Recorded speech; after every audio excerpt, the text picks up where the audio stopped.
Good morning. Good morning.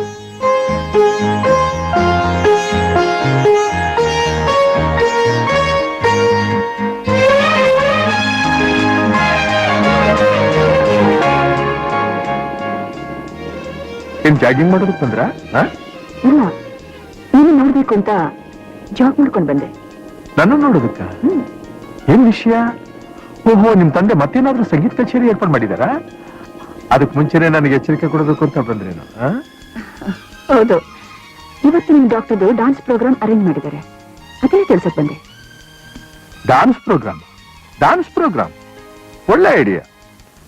ನೀವೇನಪ್ಪ ಅದನ್ನೇ ಮಾಡಿ ಮುಗಿಸ್ಬಿಡ್ತೀರಿ. ನೀವಿದ್ದೀರಲ್ಲ ರಸಿಕರು, ನನಗೇನು ಭಯ? ಅಲ್ಲ ರೀ, ನಿನ್ನೆ ನೀವು ಆಡಿದ ನಾಟಕ ನನಗ್ ಗೊತ್ತಾಯ್ತು, ಪರವಾಗಿಲ್ಲ. ಅದೇ ಏನಾದ್ರೂ ನಮ್ ತಂದೆ ಗೊತ್ತಾಗಿತ್ತಿದ್ರೆ ಏನ್ ಗತಿ? ನೀವೇ ಗತಿ.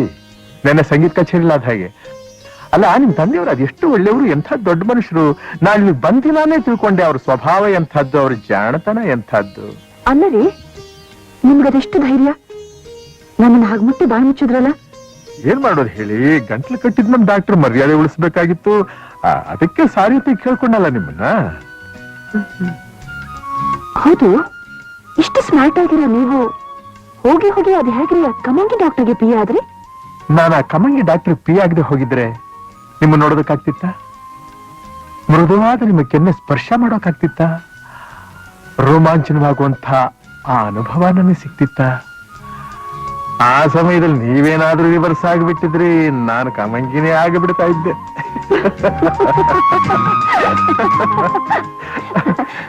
ನೀವು ತುಂಬಾ ಚೆನ್ನಾಗಿ ಮಾತಾಡ್ತೀರಾ. ಬರೀ ಮಾತಷ್ಟೇನಾ? ತುಂಬಾ ಚೆನ್ನಾಗಿ ಹಾಡ್ತೀರಾ. ನೀವು ಅಷ್ಟೇ. ಗ ಗ ಗರಿ ಗ ಗ ಗರಿ ಗ ಸಾರಿ ಗ. ತುಂಬಾ ಚೆನ್ನಾಗಿ ಹಾಡ್ತೀರಿ. ನಿಮ್ ಶಾಲೆಯಲ್ಲೂ ಬಹಳ ಚೆನ್ನಾಗಿದೆ. ಥ್ಯಾಂಕ್ಸ್. ಅಷ್ಟೇನಾ? I like you. ಅಷ್ಟೇನಾ? I love you. I love you to.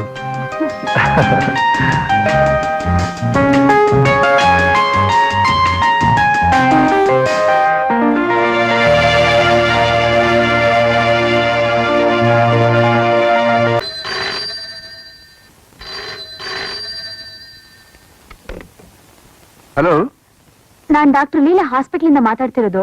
Master Ranganna ಅಂತ ವಯಸ್ಸಾದವರು, ಹಾರ್ಟ್ ಪೇಷಂಟ್. ಅವ್ರನ್ನ ಇಂಟೆನ್ಸಿವ್ ಕೇರ್ ನಲ್ಲಿ ಇಟ್ಟಿದ್ದಾರೆ. ಯಾರು ಅಟೆಂಡ್ ಮಾಡ್ತಾ ಇದ್ದಾರೆ? ಡಾಕ್ಟರ್ ಶಣೆ ಅಟೆಂಡ್ ಮಾಡ್ತಿದ್ದಾರೆ. ಅವ್ರು ನಿಮಗೆ ಗೊತ್ತಿರೋರಂತೆ. ಅವ್ರು ನಿಮ್ಮನ್ನ ನೋಡ್ಬೇಕು ಅಂತ ಆಸೆ ಪಡ್ತಾ ಇದ್ದಾರೆ. ಈಗ ಬಂದೆ. ಇಷ್ಟೊತ್ತಲ್ಲಿ ಯಾರ್ದಪ್ಪ ಫೋನು? ಮೇಸ್ಟರ್ ರಂಗಣ್ಣವರಪ್ಪ, ಹಾರ್ಟ್ ಅಟ್ಯಾಕ್ ಆಗಿ ನಮ್ಮ ಹಾಸ್ಪಿಟಲ್ ಸೇರ್ಕೊಂಡಿದ್ದಾರೆ. ಇದು ಪಾಪೆ, ಧರ್ಮಸ್ಥಳ ಅಂತ ನೋಡಿದಾಗ ಎಷ್ಟು ಚೆನ್ನಾಗಿದ್ರು. ಏನ್ ಕತೆ? ಮೂರ್ತಿ, ನಾನು ಬರ್ತೀನಿ ಶರ್ಟ್ ಹಾಕೊಂಡು.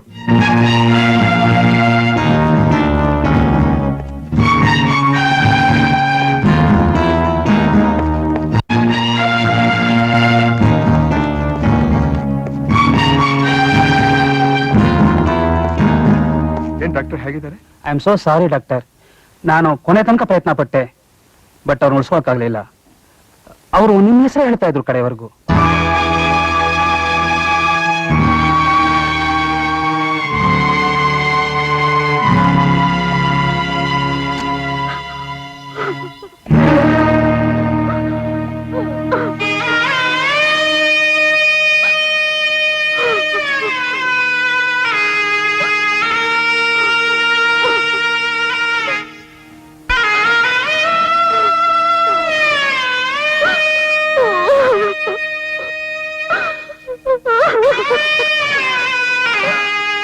ಎಷ್ಟು ಸಾಯವಾಗ ನನ್ ಮಗಳು ತಬ್ಲಿ ಅಂತಾನೆ ಪ್ರಾಣ ಬಿಟ್ರು.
ನಾವು ಧರ್ಮಸ್ಥಳದಲ್ಲಿ ನೋಡಿದವ್ರಲ್ವಾ? ಹೌದು. ಯಾಕೊಂಥರ ಮಂಕಾಗಿದ್ದಾರಲ್ಲ? ಅವ್ರ ತಂದೆ ನಮ್ಮ ಹಾಸ್ಪಿಟಲ್ ಹೋಗ್ಬಿಟ್ರು. ಅಯ್ಯೋ, ಪಾಪ ಆಕೆಗೆ ಬೇರೆ ಯಾರೂ ಇಲ್ಲ. ಅದಕ್ಕೆ ನಮ್ಮ ಮನೆಗೆ ಕರ್ಕೊಂಡ್ ಬಂದ್ಬಿಟ್ವಿ. ಒಂದು ಕಾಲದಲ್ಲಿ ನಾನು ಡಾಕ್ಟರ್ ಆಗ್ಬೇಕು ಅಂತ ನನ್ನ ಮನಸ್ಸಿನಲ್ಲಿ ಆಸೆ ತುಂಬಿದ್ದೆ ನಮ್ಮ ಮಾಸ್ಟ್ರು. ಒಂದು ವೇಳೆ ಒಬ್ಬರ ಆಯಸ್ಸನ್ನು ಇನ್ನೊಬ್ರು ಕೊಡೋ ಹಾಗಿದ್ದಿದ್ರೆ ನನ್ನ ಆಯಸ್ಸನ್ನು ನಮ್ಮ ಮಾಸ್ಟರ್ಗೆ ಕೊಟ್ಬಿಡ್ತಾ ಇದ್ನ ಏನೋ ಅನಿಸುತ್ತೆ.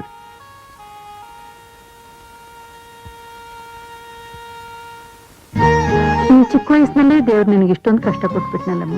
ಯಾಕೆ ಹಾಗಂತಿ? ಸಂಸಾರ ಆದ್ಮೇಲೆ ಸಾವು ನೋವು ಎಲ್ಲ ಸಹಜ. ಇಷ್ಟಕ್ಕೂ ಮೇಷ್ಟ್ರು ಅವಳೇನು ಒಂಟಿಯಾಗಿ ಬಿಟ್ಟು ಹೋಗಿಲ್ವಲ್ಲ, ನಮ್ಮನ್ನೆಲ್ಲ ಅವಳು ಕೊಟ್ಬಿಟ್ಟು ಹೋಗಿದ್ದಾರೆ. ಅದು ನಿಜ ಅನ್ನಿ. ಸರೋಜ ಅಮ್ಮ, ಇವನ್ ರೂಮ್ ಕರ್ಕೊಂಡು ಹೋಗಿ. ಸರಿಮ್ಮ, ರೆಡಿಮ್ಮ.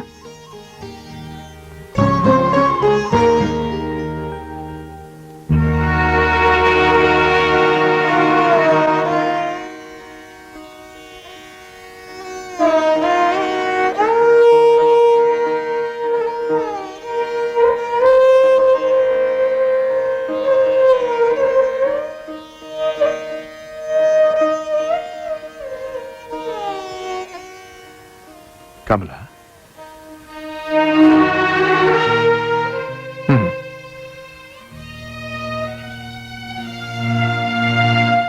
ಹೀಗೆ ಎಷ್ಟು ದಿವಸ ಅಂತ ಅಳ್ತಾ ಕೂತ್ಕೊಂಡಿರ್ತೀರಿ?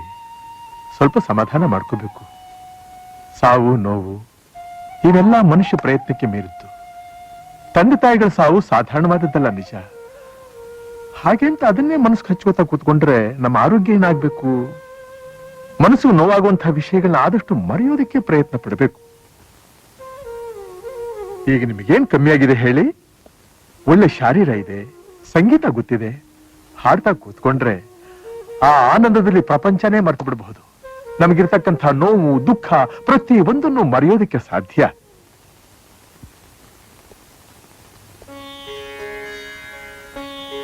ಆವತ್ತು ನೀವು ಧರ್ಮಸ್ಥಳದಲ್ಲಿ ಹಾಡಿದ ರಾಗ, ಆ ಹಾಡು ಇನ್ನೂ ನನ್ನ ಕಿವಿನಲ್ಲೇ ಇದೆ. ಎಂಥ ಒಳ್ಳೆ ರಾಗ!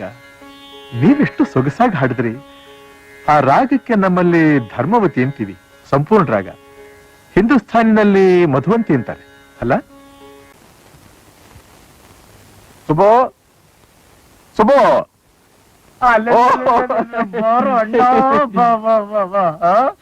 ಎಷ್ಟು ವರ್ಷವಾಯ್ತಪ್ಪ ನೀನು ನೋಡಿ. ಇಷ್ಟು ವಯಸ್ಸಾದ್ಮೇಲಾದ್ರೂ ನೀನು ನಮ್ ಜನ ನಮ್ಮೂರು ಅಂತ ಜ್ಞಾಪಿಸ್ಕೊಂಡ್ ಬಂದೆಲ್ಲ, ಅಷ್ಟೇ ಸಂತೋಷ.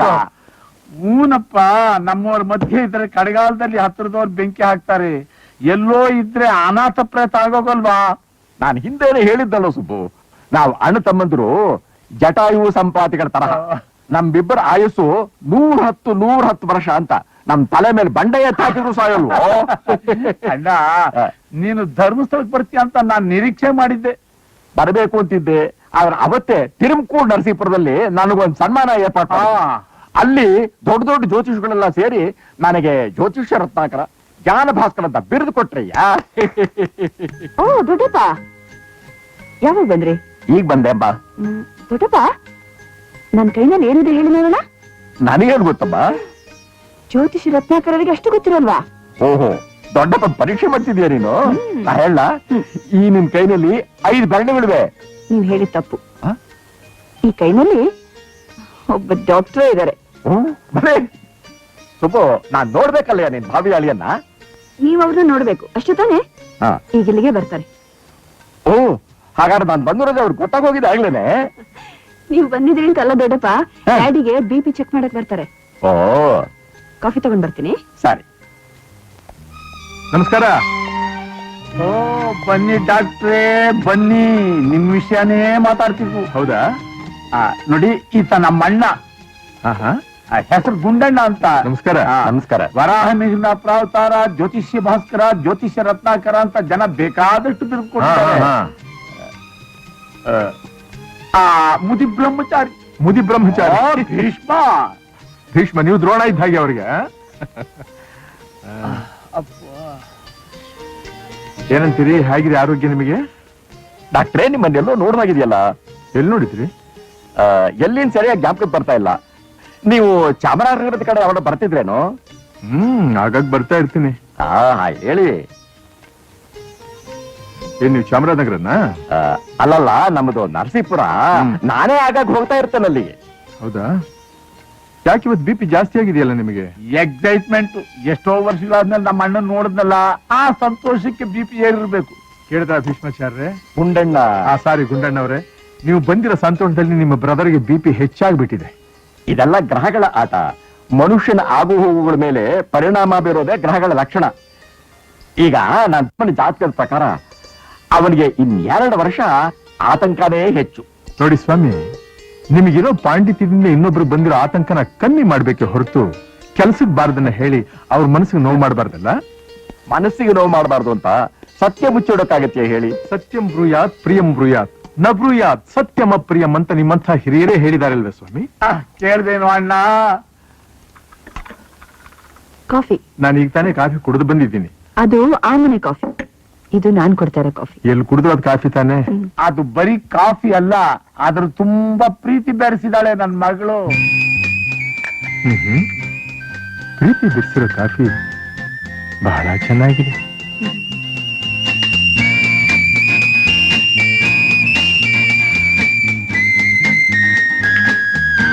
ನಾನು ಬರ್ಲಾ? ಬರ್ತೀನಿ. ಡಾಕ್ಟರ್, 1 ನಿಮಿಷ, ನಾನು ನಿಮ್ ಕೈ ನೋಡೋದಕ್ಕೆ ಸ್ವಲ್ಪ ಅವಕಾಶ ಕೊಡ್ತೀರಾ? ಕ್ಷಮಿಸಿ, ನನಗೆ ಅದೆಲ್ಲ ನಂಬಿಕೆ ಇಲ್ಲ, ಆಸಕ್ತಿನೂ ಇಲ್ಲ. ಅಲ್ಲಲ್ಲ, ನನಗೋಸ್ಕರ ಜಸ್ಟ್ ಅದು. ತೋರ್ಸಿ, ಫಸ್ಟ್ ಕ್ಲಾಸ್ ಆಗಿ ಹೇಳ್ತಾರೆ. ತೋರ್ಸಿ ಅಂದ್ರೆ ಪ್ಲೀಸ್, ನನ್ಗೋಸ್ಕರ.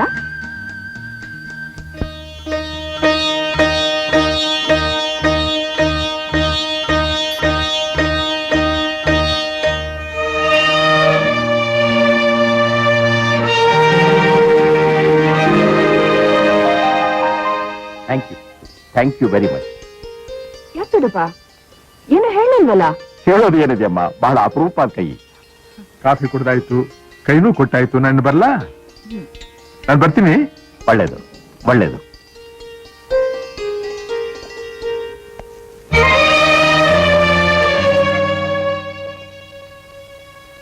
ಆಗಿದ್ಯೋ ಅಣ್ಣ ನಮ್ ಡಾಕ್ಟರ್ ಕೈ? ಹೇಳ್ತೀನಿ ಸುಬ್ಬು, ಹೇಳ್ತೀನಿ. ಸುಬ್ಬು, ನಾನು ಹೇಳೋ ವಿಷಯನ ಗಮನದಲ್ಲಿ ಇಟ್ಕೊಂಡು ಕೇಳು. ನಾವು ಹೆಣ್ಣು ಮಕ್ಕಳಿಗೆ ಮದುವೆ ಮಾಡೋದು ಯಾತಕ್ಕೋಸ್ಕರ? ನಮ್ಮ ಕರ್ತವ್ಯ. ಕರ್ತವ್ಯ ಸರಿ ಕಣಯ್ಯ, ಆದ್ರೆ ಮಗಳು ಸುಖವಾಗಿರ್ಲಿ ಅನ್ನೋದಕ್ಕೆ ತಾನೇ ನಾವು ಒಳ್ಳೆ ಸಂಬಂಧ ಹುಡ್ಕೋದು. ಹೌದು, ಈ ಸಂಬಂಧದಿಂದ ನಿನ್ನ ಮಗಳಿಗೆ ಒಳ್ಳೇದಾಗಲ್ಲ. ಯಾಕೋ ಅಣ್ಣ ನೀನ್ ಹೀಗೆ ಹೇಳ್ತಿದೀಯಾ? ಅಲ್ಲ, ಅವ್ರು ಎಷ್ಟು ಒಳ್ಳೆ ಜನ, ಏನ್ ಕತೆ? ಅವರ ಗುಣದ ವಿಷಯ ನಾನು ಮಾತಾಡ್ತಿಲ್ಲಯ್ಯ, ಆ ಹುಡುಗನ ವಿಷಯ ನಾನು ಹೇಳ್ತಾ ಇದ್ದೀನಿ. ಅವನಿಗೆ ದ್ವಿಭಾರ್ಯ ಯೋಗ ಇದೆ. ಅಂದ್ರೆ ಮೊದಲನೇ ಹೆಂಡತಿ ಸತ್ತು 2ನೇ ಹೆಂಡತಿ ಮಾಡ್ಕೊಳ್ಬೇಕಾಗತ್ತೆ. ಏನಣ್ಣ ನೀನ್ ಹೇಳ್ತಾ ಇರೋದು? ಭವಿಷ್ಯ ಅವನ ಕೈ ಪ್ರಕಾರ 2 ಹೆಂಡತಿಯರಿರ್ತಾರೆ. 2ನೇ ಮದುವೆ ಯೋಗ ಅವನಿಗಿದೆ. ಅವನ ಮೊದಲನೇ ಹೆಂಡತಿ ಖಂಡಿತ ಅಲ್ಪಾಯವಾಗಿರ್ತಾಳೆ. ಹಾಗಾದ್ರೆ ನಾನೀಗ ಏನ್ ಮಾಡ್ಲಿ? ನನ್ನ ಅಭಿಪ್ರಾಯ ಕೇಳಿದ್ರೆ ಈ ಸಂಬಂಧ ಮರೆತು ನಿನ್ ಮಗಳಿಗೆ ಬೇರೆ ಗಂಡು ಹುಡುಕು. ಎಲ್ಲಾದ್ರೂ ಉಂಟಾ? ಅಲ್ಲ, ನಿಶ್ಚಿತಾರ್ಥ ಒಂದು ಬಿಟ್ಟು ಉಳಿದ ಮಾತು ಕಥೆ ಎಲ್ಲ ಆಗಿದೆ. ಈಗ ನಾನೇ ಮದುವೆ ಬೇಡ ಅಂದ್ರೆ ಅವ್ರು ಸುಮ್ನಿರ್ತಾರ, ರಾಧಾ ಸುಮ್ನಿರ್ತಾಳ? ಏನಪ್ಪ, ಅವಳಿಗೆ ವಿಷಯ ತಿಳಿದ್ರೆ ಗತಿ ಏನು? ಅವಳು ಅವನಲ್ಲಿ ಪ್ರಾಣನೇ ಇಟ್ಕೊಂಡಿದ್ದಾಳೆ. ಆ ಹುಡುಗನ್ ಜಾತಕ ಏನಿದ್ರಿದ್ಯಾ ಸುಬ್ಬು? ಇಲ್ಲಪ್ಪ. ನನ್ ತಮ್ಮನಾಗಿ ಜಾತಕ ಗೀತಕ ಒಂದು ನೋಡ್ದೆ ಈ ಮದುವೆ ಸೆಟಲ್ ಮಾಡಿದ್ಯಲ್ಲ, ನಿನ್ ಬುದ್ಧಿ ನಾ ಏನ್ ಹೇಳಯ್ಯ? ಅಪ್ಪ, ನಾನು ತಪ್ಪು ಮಾಡಾಯ್ತು, ನನ್ಗೇನು ತೋಚ್ತಾ ಇಲ್ಲ. ನಾನೀಗ ಏನ್ ಮಾಡ್ಬೇಕು ಅನ್ನೋದು ನೀನೇ ಹೇಳಪ್ಪ. ಒಂದ್ ಕೆಲಸ ಮಾಡು, ನಮ್ಮ ಅಣ್ಣ ದೊಡ್ಡ ಅಸ್ಟ್ರಾಲಜರು, ಅವನು ನಿಮ್ ಮನೆಯವ್ರಿಗೆ ಎಲ್ಲರ ಜಾತಕನೂ ನೋಡ್ಬೇಕಂತೆ ಅಂತ ಹೇಳಿ ಇಸ್ಕೊಂಡ್ ಬಾ. ನಾನು ಆ ಹುಡುಗನ ಜಾತಕ ನೋಡಿ ನಿರ್ಧಾರ ಹೇಳ್ತೀನಿ. ಆಯ್ತಪ್ಪ, ಆಯ್ತು.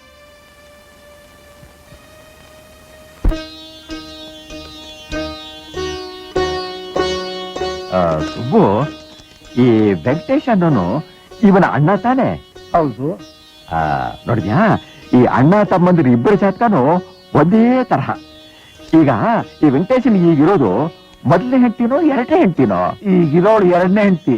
ಮೊದಲನೇ ಹೆಂಡತಿ ಮೊದಲನೇ ವರ್ಷದಲ್ಲೇ ಒಂದ್ ಮಗು ಹೆತ್ತು ತೀರೋಗ್ಬಿಟ್ಲಂತೆ. ಹಾಗೆ ಹೇಳು. ಪೂರ್ವದಲ್ಲಿ ಹುಟ್ಟೋ ಸೂರ್ಯ ಪಶ್ಚಿಮದಲ್ಲಿ ಹುಟ್ಟಿದ್ರೂ ಈ ಗುಂಡಣ್ಣನ ಭವಿಷ್ಯ ಸುಳ್ಳಾಗೋ ಹಾಗಿಲ್ಲ. ಸುಬ್ಬು, ನಿನ್ನ ಮಗಳ ಆಯಸ್ ಗಟ್ಟಿಯಾಗಿರ್ಬೇಕು ಅಂತಿದ್ರೆ ಈ ಮದುವೆ ನಿಲ್ಸು. ಇದಕ್ಕೆ ಹೋಮ ಗಿಮ ಶಾಂತಿ ಅಂತ ಪರಿಹಾರ ಮಾರ್ಗ ಯಾವ್ದು ಇಲ್ವ ಗುಂಡಣ್ಣ? ಸದ್ಯಕ್ಕೆ ನನಗೇನು ಹೊಳಿತಾ ಇಲ್ಲ. ನಾನು ನಾಳೆ ಕಾಶಿಗೆ ಹೋಗ್ತಾ ಇದ್ದೇನಲ್ಲ, ಅಲ್ಲಿ ಒಳ್ಳೆ ವಿದ್ವಾಂಸರುಗಳಿದ್ದಾರೆ. ಅವರಲ್ಲಿ ವಿಚಾರ ಮಾಡಿ ಏನಾದ್ರೂ ಪರಿಹಾರ ಇದೆಯಾ ಅಂತ ತಿಳ್ಕೊಂಡ್ ಬರ್ತೀನಿ. ಅಲ್ಲಿವರೆಗೂ ನೀನು ನಿನ್ನ ಮಗಳ ಮದುವೆ ನಿಶ್ಚಿತಾರ್ಥ ಇದನ್ನೆಲ್ಲ 1-2 ತಿಂಗಳು ಮುಂದಕ್ಕೆ ಹೇಳು.